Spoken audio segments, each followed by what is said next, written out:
Сәлем достар, бәрімізге жануарлардың төбелескені және де кімнің отатыны бәрімізге қызық шығар. Онда бүгін біз сіздердің назарларыңызға жануарлардың төбелесін және де кімнің отатынын айтатын боламыз.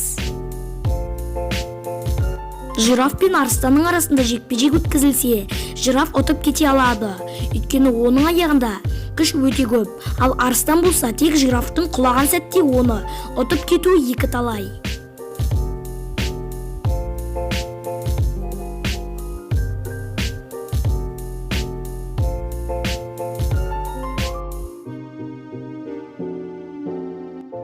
Мангус пен кобраның жекпе-жегін білгіңіз келсе, мангус ұтып кете алады.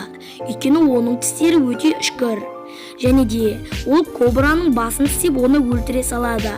Бірақ кобраның уы өте күшті. Бірақ сол мезетте мангусты өліп кетуі екі талай.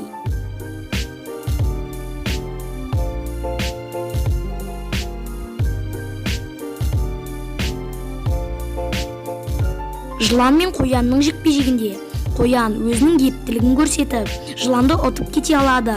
Өйткені ол жыланның үстін таптап, қанша жылан қашса да оны ұстап алып өлтіре салады.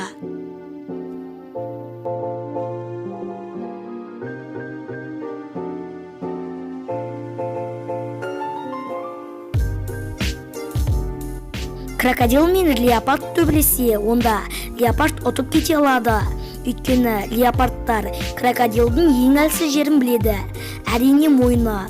Олар крокодилді көрсе, крокодилдің мойнына жүгіріп, азығымды таптым деп қуанады.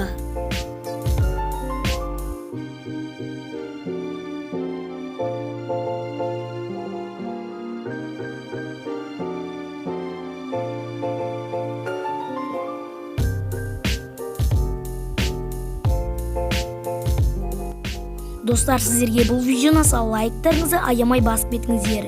Және де поделиться батырмасын басып, достарыңызға жіберуді ұмытпаңыз. Оларда жануарлар төбелесе кімнің ұтатынын біліп жүрсін. Және де подписаться кнопкасын да ұмытпаңыз. Сізбен бірге болған бұл қызықты мәліметтер арнасы, сау болыңыздар.